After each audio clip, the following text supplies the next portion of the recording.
प्रतिदिन परमेश्वर की उपस्थिति में आते हुए उसके अनुग्रह की सुसमाचार को प्राप्त करके पूरे दिन आनंदित रहने के लिए, जैसे एक भक्त प्रार्थना करता है कि हे परमेश्वर, अपनी अनुग्रह की सुसमाचार मुझे प्रदान कर, वैसे ही हम में से हर एक उसके वचनों को सुनते हुए उसकी कृपा से सामर्थ पाता है और वही परमेश्वर हमें पूरे दिन आने वाली चुनौतियों पर जय पाने के लिए अनुग्रह देता है। ऐसे महान परमेश्वर की हम महिमा करते हैं। आज के वचन के रूप में हम यशाया 44:4 पर ध्यान करते हैं, जिसमें लिखा है कि वे जल की धाराओं के पास लगाए गए विलो के वृक्षों के समान घास के बीच में बढ़ेंगे। और इसके द्वारा परमेश्वर ये समझाते हैं कि जब हम भय और भक्ति के साथ जीवन जीते हैं, तब वो हमारे जीवन से भय, चिंता और पीड़ा को दूर करके हमें आशीष देता है। अर्थात हमारी बढ़ोतरी आत्मिक जीवन में, आर्थिक जीवन में और जीवन के हर क्षेत्र में होनी चाहिए, क्योंकि जहाँ जल होता है वहाँ पेड़ अच्छे से बढ़ते हैं और हरे भरे रहते हैं, क्योंकि जल उनके लिए जीवन के समान है।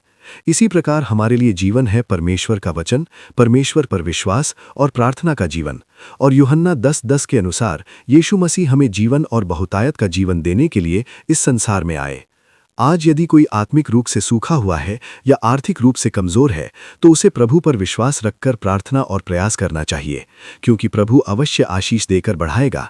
जैसे जल के पास लगाया गया पौधा रोज रोज बढ़ता है और कभी रुकता नहीं, वैसे ही परमेश्वर की सहायता से हम भी उन्नति करेंगे, आशीषित होंगे और परमेश्वर की महिमा करने वाले बनेंगे। इसलिए प्रभु कहते हैं कि पहले परमेश्वर के राज्य और उसकी धार्मिकता को खोजो, तब तुम्हारी सारी आवश्यकताएं पूरी की जाएंगी।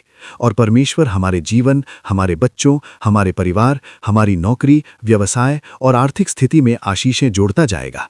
परमेश्वर चाहता है कि हम विश्वास में, प्रार्थना में, पवित्रता में और उसके अनुग्रह में बढ़ें तथा आत्मिक ही नहीं बल्कि आर्थिक रूप से भी उन्नति करें, क्योंकि जो लोग परमेश्वर का भय मानते हैं उनके जीवन सींचे हुए बाग के समान और जल की धाराओं के पास लगाए गए वृक्षों के समान होते हैं, जो बहुत फल लाते हैं। वही परमेश्वर हमें फलवंत करने वाला है। इसलिए हम प्रार्थना करते हैं कि हे पवित्र पिता, जहाँ जहाँ लोग गिरे हैं उन्हें उठाइए, टूटे हुए लोगों को सामर्थ दीजिए, रोगियों को चंगा कीजिए, भय को दूर कीजिए, नए कार्यों, गृह प्रवेश, व्यवसाय, नौकरी और विवाह संबंधी प्रयासों को सफल कीजिए। अस्पतालों और आईसीयू में पीड़ितों को यीशु के नाम में चंगाई दीजिए। यात्रा करने वालों की रक्षा कीजिए और सुबह से शाम तक अपनी सुरक्षा प्रदान कीजिए, ताकि आपकी प्रजा शांति और विश्राम के साथ बढ़े और बहुत फल लाकर आपके नाम की महिमा करे। यीशु मसीह के पवित्र नाम में हम प्रार्थना करते हैं, आमीन। प्रभु की कृपा आपके साथ रहे, आप बहुत फल लाएं। God bless you, peace of Christ be with you, praise the Lord. इस वचन को अपने तक सीमित न रखें, बल्कि आमीन कहकर प्रार्थना करें और इसे अपने मित्रों के साथ साझा करें।